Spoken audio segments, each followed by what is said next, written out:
Hello नमस्कार दर्शकों। लोकसभा 2024 के चुनाव से जुड़ी हर अपडेट हम आपके लिए लगातार लेके आ रहे हैं। देश में लोकसभा चुनाव 2024 के चलते नए नए आंकड़े लगातार सामने आ रहे हैं और इसी बीच आज इस वीडियो में हम ऐसे ही अनुमानित आंकड़ों पर चर्चा करने वाले हैं जो आंकड़े सटीकता को लेकर 500 सालों से भी अधिक विश्वसनीय रहे हैं।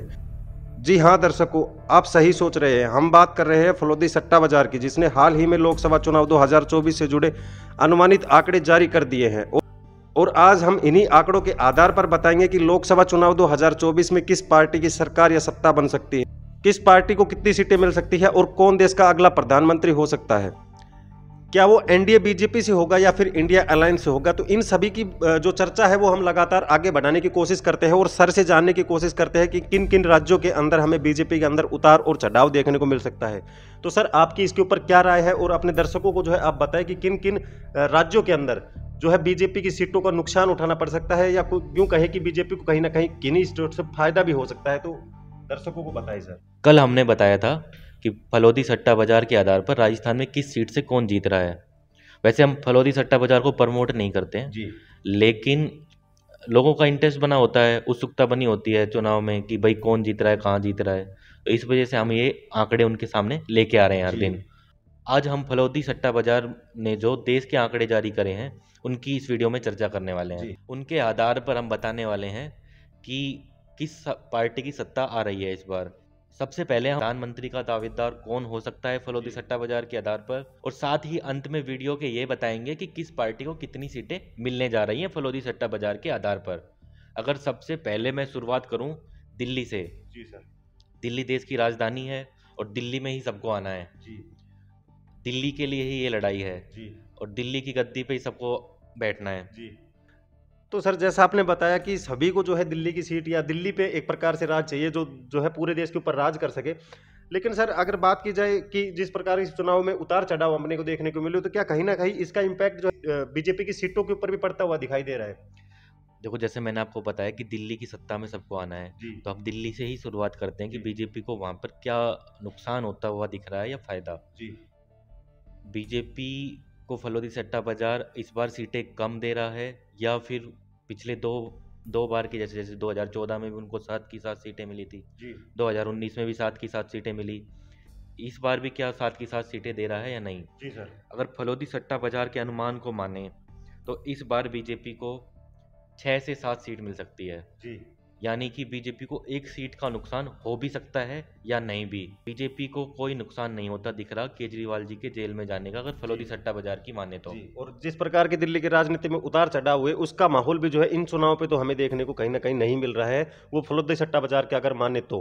हाँ, अगर फलोदी सट्टा बाजार के आंकड़ों के आधार पर हम लें तो ये दिल्ली की सत्ता में कोई फेरबदल होता हुआ नहीं दिख रहा है। अगर एक सीट का नुकसान होता है तो शायद मुझे लगता है बीजेपी को ज़्यादा नुकसान नहीं होगा। लेकिन सर वहीं अगर अपन बात करें जिन जिन राज्यों के अंदर बीजेपी अधिकता या ये कहें कि ज्यादातर बहुमत प्राप्त करके जो अपनी सरकार बना पाती है, क्या उनमें भी कहीं सेम सिचुएशन या सेम कंडीशन के आधार पर जो है इस बार के चुनाव हुए हैं। वैसे देखो, मैं अपने जो रिपोर्ट्स आ रही हैं उसके भी मैं ओपिनियन साथ साथ में बताते जाता हूँ हर स्टेट के। जैसे अगर दिल्ली की बात की जाए तो दिल्ली में अगर जो अपना ओपिनियन है, जो हमारी टीम ने किया है जो सर्वे, उसके आधार पर देखें तो 4 से 5 बीजेपी की सीटें आ सकती हैं और 2 से 3 सीटें बीजेपी की हाथ से जा सकती हैं। वहीं फलोदी सट्टा बाजार एक सीट का नुकसान दिखा रहा है। तो सर जैसे हमने बात की दिल्ली की, इसके बाद अगर नेक्स्ट स्टेट की बात की जाए सर, तो वहां के लोगों ने भी जो है बीजेपी को तहे दिल से जो है उसका स्वागत किया था किसी ने किसी प्रकार से। और उन स्टेट में जो है हमें मोदी की जो है लहर एक प्रकार से आप कह सकते हो, जिसको लहर भी नहीं आप सुनामी कह सकते हो, कि इस प्रकार की जो हमें देखने को मिली थी और बीजेपी को 25 की 25 सीटें जो है उस स्टेट ने थमाई थी। जी हाँ दोस्तों, मैं बात कर रहा हूँ राजस्थान की। तो सर से जानने की कोशिश करते हैं कि राजस्थान में किस प्रकार का माहौल हमें देखने को मिल रहा है सर। देखो, फलोदी सट्टा बाजार के आधार को माने तो फलोदी सट्टा बाजार राजस्थान में बीजेपी को कंफर्म 12 से 13 सीटें दे रहा है और कुछ 4 से 5 सीटें ऐसी हैं जहां पर कड़ी टक्कर है। वो ये कह रहा है कि कांग्रेस के खाते में भी जा सकती हैं और बीजेपी के खाते में भी। ऐसे 5 से 6 सीटें ऐसी हैं कांग्रेस के खाते में जाती हुई दिखाई दे रही हैं। अगर इस बार फलोदी सट्टा बाजार के अनुमानों को देखें तो 50-50 सा लग रहा है, क्योंकि 50% सीटें ही बीजेपी के खाते में डालता हुआ भी दिखाई दे रहा है, जिन पे कड़ी टक्कर बता रहा है। उसका मतलब है कि वहाँ पे क्लियर नहीं हुआ है कि अभी सीटें किसके हाथ में जाएंगी। अगर वो सीटें भी बीजेपी के हाथ में आती हैं तो 17 से 18 सीटें आ जाएंगी बीजेपी के हाथ में। अगर वो सीटें कांग्रेस के हाथ में चली जाती हैं तो बीजेपी 12 से 13 पर सिमट कर रह जाएगी, जो बहुत बड़ा अपसेट होगा राजस्थान में बीजेपी के लिए, जो दिल्ली के परिणाम से बहुत ही अलग है। दिल्ली में शायद एक ही सीट का नुकसान हो रहा था, यहाँ पर 12 से 13 सीटों का नुकसान होता हुआ दिखाई दे रहा है। और वहीं अपना अगर जो सर्वे की बात करें तो अपना सर्वे भी कुछ ऐसा सा ही है। 12 से 13 सीटें बीजेपी की कंफर्म है, 4 से 5 सीटों पर मुकाबला कड़ा है और कांग्रेस के खाते में 6 से 7 सीटें जाती हुई दिखाई दे रही हैं। इसके बाद सर जैसे एक और स्टेट की बात कर ली जाए जहां भी जो है लोगों ने लगातार जो है, और वहां से अगर उस स्टेट की बात की जाए तो प्रधानमंत्री नरेंद्र मोदी भी कहीं ना कहीं उसी स्टेट से जो है लगातार अपने चुनाव जो है वो लड़ते हैं और देश के जो है पीएम बनते हैं। तो अगर उस स्टेट की बात की जाए तो आप भी समझ गए होंगे मैं किस स्टेट की यहाँ पे बात करने वाला हूँ, तो उस स्टेट का नाम भी जो है आप ही अपने दर्शकों को बताएं और किस प्रकार का जो माहौल देखने को मिला है तो वो भी बताएं। आप बात कर रहे हैं उत्तर प्रदेश स्टेट की, जहाँ से पीएम अपने 2 बार चुनाव लड़कर आए हैं और पीएम की गद्दी पर विराजमान हुए हैं। पर उत्तर प्रदेश की इस बार बात की जाए फलोदी सट्टा बाजार के आधार पर तो पिछली बार 62 सीटें बीजेपी के खाते में आई थी। सर। लेकिन इस बार सीटें बढ़ते हुए दिखाई दे रहा है, ना कि कम होते हुए। तो इसका मतलब है कि प्रधानमंत्री जी का वहाँ पर बार बार दौरे करना, योगी आदित्यनाथ जी का वहाँ पे काम, और साथ ही राम मंदिर जैसे मुद्दे वहाँ पर भारी पड़ते हुए दिखाई दे रहे हैं अन्य दलों पर, अगर फलोदी सट्टा बाजार को आधार माने तो। वहीं अपना जो अनुमान है उसके आधार पे भी कुछ ज़्यादा बदलाव नहीं आ रहा है। वहाँ पर बीजेपी को 60 सीटें करीब करीब निकलती हुई दिखाई दे रही हैं। 20 सीटें ही अन्य या फिर इंडिया गठबंधन के खाते में जाती हुई दिखाई दे रही है। अपने सर्वे के आधार पर दो सीटों का नुकसान हो रहा है, जबकि फलोदी सट्टा बाजार की माने तो 3 सीटों का फायदा होता हुआ दिखाई दे रहा है। जी सर। तो सर इसी क्रम में जैसे अपन आगे चलते हुए बात करें साउथ के स्टेटों की, तो कहीं ना कहीं प्रधानमंत्री का इस बार 2024 के अंदर फोकस जो है वो भी साउथ के स्टेटों के ऊपर बना हुआ है। और अगर बात की जाए सर तमिलनाडु की, तो इस बार जो है तमिलनाडु की राजनीति में जो है कितना उतार चढ़ाव जो है अपने को देखने को मिलेगा सर? देखो, तमिलनाडु पे प्रधानमंत्री जी पूरे साउथ पे फोकस करके बैठे हैं। उनको चाहिए कि वहाँ से कुछ सीटें निकलें। अगर तमिलनाडु की बात करी तो जाए तो 2019 में बीजेपी का खाता वहाँ पे नहीं खुला था, लेकिन इस बार तमिलनाडु में बीजेपी को 3 से 4 सीटें फलोदी सट्टा बाजार दिखा रहा है। इसका मतलब है बीजेपी को खाता तो खुलता हुआ दिखाई दे रहा है, लेकिन बहुत बड़ा फायदा नहीं हो रहा है। वहाँ पे 38 सीटें हैं टोटल, बस सिर्फ बीजेपी के 3 से 4 सीटें ही आ रही हैं। लेकिन प्रधानमंत्री की मेहनत का आप ये कह सकते हो कि 0 से 3 से 4 सीटें वो पर पहुँच गए हैं। और ना से कुछ मिलता हुआ तो दिखाई दे ही रहा है। जी। और अगर अभी जैसे हम हर सीट पे अपने सर्वे बता रहे हैं, अपने सर्वे के आधार पर अगर कहें तो हमारे सर्वे के आधार पर बीजेपी को 1 से 2 सीट मिल सकती है यहाँ पे, यानी खाता हमारे सर्वे के आधार भी खुलता हुआ दिखाई दे रहा है। लेकिन हमारा सर्वे 3 से 4 सीटें नहीं दे रहा है। तो सर जैसे अपन ने अभी फिलहाल दक्षिणी राज्यों की कुछ बात कर ली, अगर इसके बाद अपन बात करें पश्चिमी राज्यों की, तो उसके अंदर जो है बीजेपी लगातार जो एक प्रकार से बहुत ज्यादा जोर या कहें राजनीति को चेंज करने की कोशिश भी लगातार की जा रही है। तो सर अगर पश्चिम बंगाल की बात करें तो किस प्रकार का माहौल या किस प्रकार की राजनीति हमें पश्चिम बंगाल में देखने को मिल सकती है? तो इसके ऊपर जो फलोदी सट्टा बाजार है उसकी भी क्या राय है, एक बार दर्शकों को आप जो है रखिए उनके सामने। देखो, वेस्ट बंगाल में 42 लोकसभा सीटें हैं टोटल। पिछली बार की अगर बात की जाए तो 2 कांग्रेस के खाते में आई थी। जी सर। 18 सीट बीजेपी के खाते में गई थी और 22 सीट अदर्स के यानी कि टीएमसी के खाते में गई थी। अगर इस बार आधार लेके माने जितनी जान बीजेपी ने लगा रखी है वेस्ट बंगाल में, उसके हिसाब से 4 से 5 सीटों का फायदा होता हुआ दिखाई दे रहा है फलोदी सट्टा बाजार।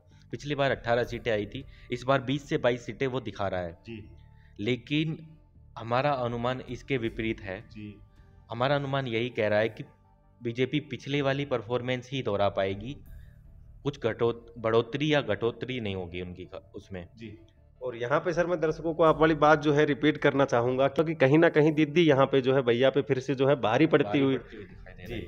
इसके बाद अगर नेक्स्ट स्टेट की बात की जाए एमपी की या मध्य प्रदेश यूं कहे, तो इनके अंदर जो है किस प्रकार का बीजेपी का माहौल जो है वो देखने को मिल रहा है और फलोदी सट्टा बाजार जो है किस पार्टी को अपने अनुमानों के अनुसार किस पार्टी को विजय जो है कर रहा है, तो इसके ऊपर जो क्या राय है आपकी? देखो, सबसे पहले हम 2019 की बात करें मध्य प्रदेश की, तो यहाँ पर 29 लोकसभा सीटें हैं जी, जिसमें से सिर्फ 1 ही कांग्रेस जीत पाई थी, 28 बीजेपी ने जीती थी जी।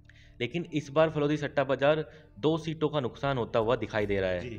यानी कि पिछले बार 1 सीट का नुकसान हुआ था, इस बार 2 सीटों का नुकसान होता हुआ दिखाई दे रहा है। जी। फलोदी सट्टा बाजार की माने तो मध्य प्रदेश में बीजेपी को 27 से 29 सीटें मिल सकती हैं। जी।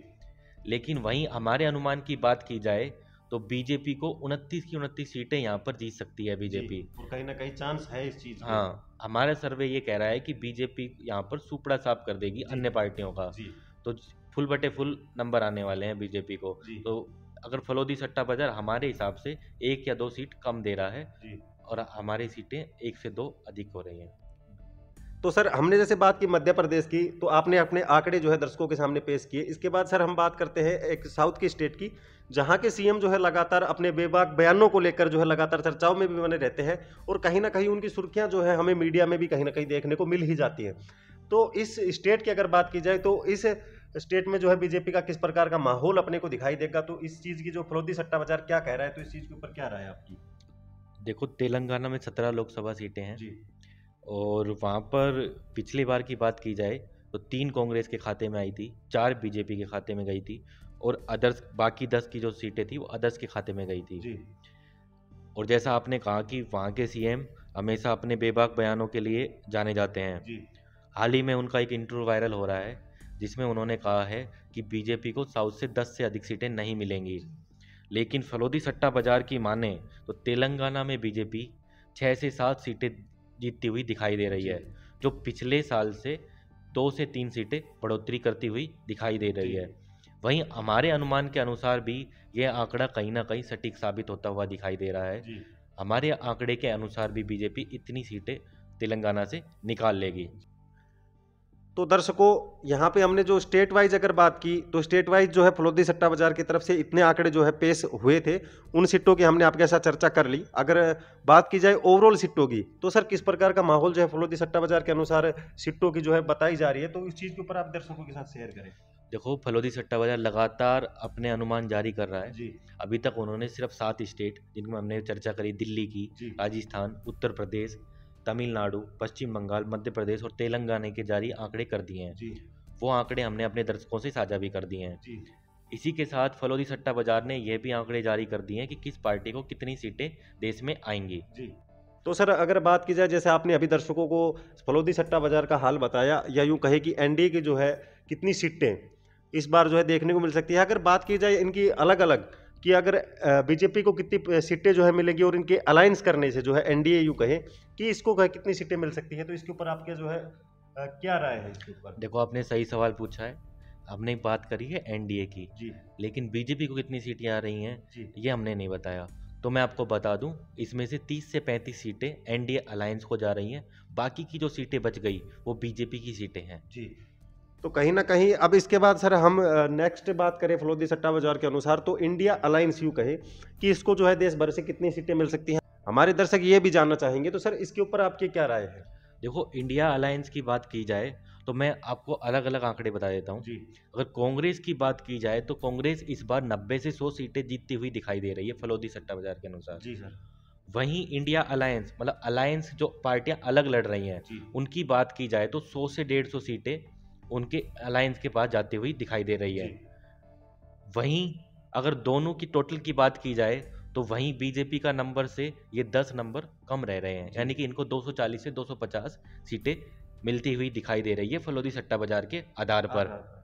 लेकिन अगर बात की जाए सर, हमारे दर्शक ये भी जानना चाहेंगे आपसे कि लगातार जो है जिस प्रकार का इन्होंने देश के अंदर माहौल बनाया कांग्रेस ने, या यूं कहे कि लोकल पार्टियों से जाकर इन्होंने कुछ अलायंस किए, या फिर यूं कहे कि इंडिया अलायंस के नाम से नई एक अलायंस का उदय हुआ, तो उसका जो है कहीं ना कहीं इम्पैक्ट जो है देश के अंदर, या यूं कहे कि राजनीति के अंदर एक नया बदलाव जो है वो इस बार जो है हमें साफ देखने को कहीं ना कहीं मिल सकता है। तो फलोदी सट्टा बाजार की इसके ऊपर क्या राय है, तो वो भी आप एक बार दर्शकों को बता ही दीजिए। देखो, फलोदी सट्टा बाजार को भी आधार माने और जितने सर्वे आ रहे हैं उनको भी आधार माने, इंडिया गठबंधन का फायदा कांग्रेस को होता हुआ दिखाई दे रहा है। अगर देखो फलोदी सट्टा बाजार के आंकड़ों को आप देखोगे तो उसमें कांग्रेस को सिर्फ 90 से 100 ही सीटें आ रही हैं, वहीं उनके अलायंस को सीटें 100 से 150 दिखा रहा है। तो इसका मतलब है वो कांग्रेस से भी ज्यादा सीटें निकालते हुए दिखाई दे रहे हैं। वो अगर वो ज्यादा सीटों पे चुनाव लड़ रहे हैं तो उसका फायदा भी उनको देखने को मिल रहा है। अगर यह अनुमान सही साबित होता है तो इसके आधार पर इंडिया अलायंस को 240 से 250 सीटें मिलेंगी, जो बीजेपी से सिर्फ 10 ही सीटें कम हैं। लेकिन एक आपको बात मैं इसके साथ बता दूं कि 272 का जो जादुई आंकड़ा है उसको इस फलोदी सट्टा बाजार के अनुमानों के आधार पर कोई भी अभी पार करता हुआ दिखाई नहीं दे रहा है। लेकिन अगर सर यहीं एक और सवाल उठता है कि अगर बात की जाए, आप कह रहे हो कि दोनों पार्टियां जो है कि इतनी इतनी सीटें जो है इनके अंतर भी जो है ज्यादा का नहीं देखने को मिलेगा, तो सर कहीं ना कहीं हो सकता है कि अदर्स जो है, या यूं कहे कि वहां की जो लोकल पार्टियां हैं जो अपने खुद के बेस के ऊपर चुनाव लड़ रही है, तो क्या कहीं ना कहीं वो जो देश का पीएम डिक्लेयर करने के अंदर कहीं ना कहीं उनकी भूमिका जो है वो सामने निकल के आ सकती है? देखो, अब अभी तक जो आंकड़े आ रहे हैं, अगर फलोदी सट्टा बाजार की माने तो इस बार अदर का फैक्टर बहुत बड़ा होगा। जिसकी तरफ अदर होंगे उसकी सरकार होगी, सीधी सीधी सी बात है। देखो, अगर ये आंकड़ों को अपन माने, अगर बीजेपी को 260 सीटें आ जाती हैं तो 272 नंबर से वो फिर भी दूर रह जाते हैं, 12 सीटें कम रह जाती हैं। 12 सीटों के लिए उनको अदर के पास जाना पड़ेगा।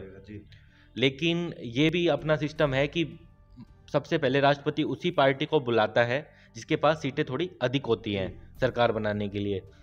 अब पहले तो बीजेपी को बुलाया जाएगा, और बीजेपी अगर अदर्स को अपने में शामिल करती है तो सरकार बीजेपी की ही बनेगी। लेकिन इसके विपरीत अगर इंडिया गठबंधन सारे अदर्स को अपने पास ले जाता है और वो बीजेपी के साथ शामिल नहीं होते, तो दूसरा मौका फिर इंडिया गठबंधन को मिलेगा।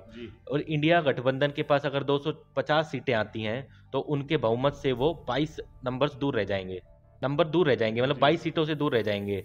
तो वो 22 सीटें अगर अदर्स उनको दे देते हैं तो सरकार फिर इंडिया गठबंधन की देश में बनेगी।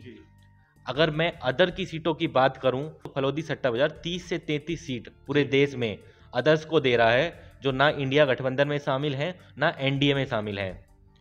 वहीं हमारा जो अनुमान है, हमारे जो आंकड़े हैं, उसके अनुसार भी यही है कि इस बार किसी की भी सरकार बहुमत में नहीं आ रही है, या यूं कहे पूर्ण बहुमत से सरकार नहीं बन पा हाँ, रही। जो 272 का आंकड़ा है उसके आसपास रह जा रही हैं दोनों पार्टियां, चाहे वो इंडिया अलायंस हो चाहे एनडीए अलायंस हो। इस बार अदर का फैक्टर बहुत बड़ा होगा।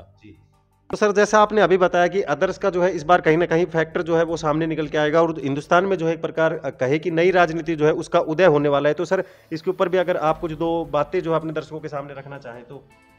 देखो, हमने क्लियर बताया है आपको कि ये फलोदी सट्टा बाजार के आधार पर ये आंकड़े हैं, हम इसकी पुष्टि नहीं करते हैं। हमने वीडियो की शुरुआत में भी बोला था, लोगों की उत्सुकता बनी रहती है, इसलिए हम ये आंकड़े आपके सामने लेके आ रहे हैं। ये आंकड़े ऊपर नीचे भी अभी होंगे, ऐसी बात नहीं है कि ये आंकड़े फाइनल हैं, क्योंकि अभी काफ़ी 2 ही चरणों का चुनाव हुआ है, काफ़ी चरणों का चुनाव अभी बाकी है। तो मतलब सट्टा बाजार अभी भी अपने नए रेट दाम जारी करता रहेगा।